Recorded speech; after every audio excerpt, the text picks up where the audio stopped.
Bonjour à tous, aujourd'hui nous nous retrouvons pour retravailler un petit peu les mises en forme conditionnelles.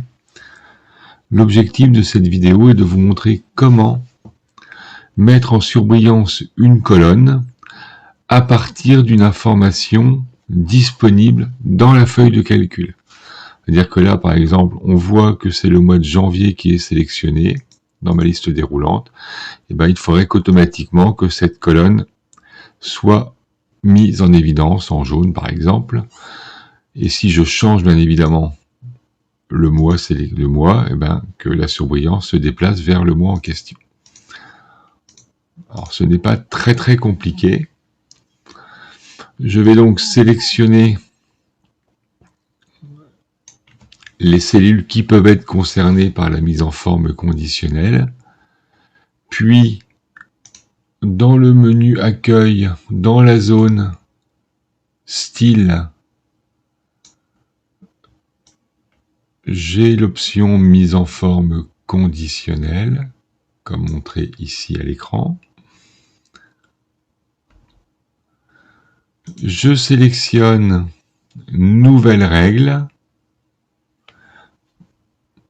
Je vais ensuite sélectionner la dernière option, utiliser une formule pour déterminer pour quelle cellule le format sera appliqué.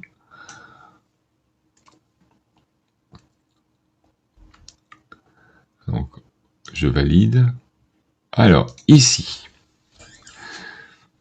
donc je vais commencer, comme toute formule, par égal. Je vais partir de la première cellule qui peut être concernée par ma mise en forme conditionnelle. Donc, c'est le mois de janvier.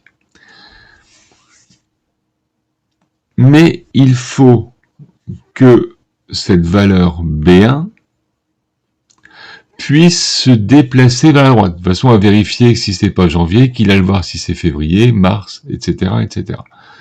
Donc, par conséquent, il faut que je débloque ici la colonne B, de façon à ce que Excel puisse naviguer de B1 en C1, ou en D1, ou en E1. Donc, on va faire la comparaison entre est-ce que la valeur de la cellule B1 est égale à la valeur de la cellule G2, qui elle ne bouge pas. Pardon. Donc, je la laisse bloquer comme ça. Je choisis ensuite une mise en forme conditionnelle en prenant un remplissage jaune par exemple. Voilà. Je valide en faisant OK. Et je fais OK. Donc normalement, janvier devrait apparaître en jaune si nous avons réussi ce que nous souhaitons faire.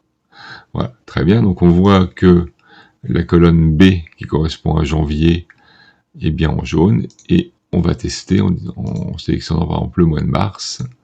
Et ça fonctionne. Voilà. Cette vidéo est maintenant terminée.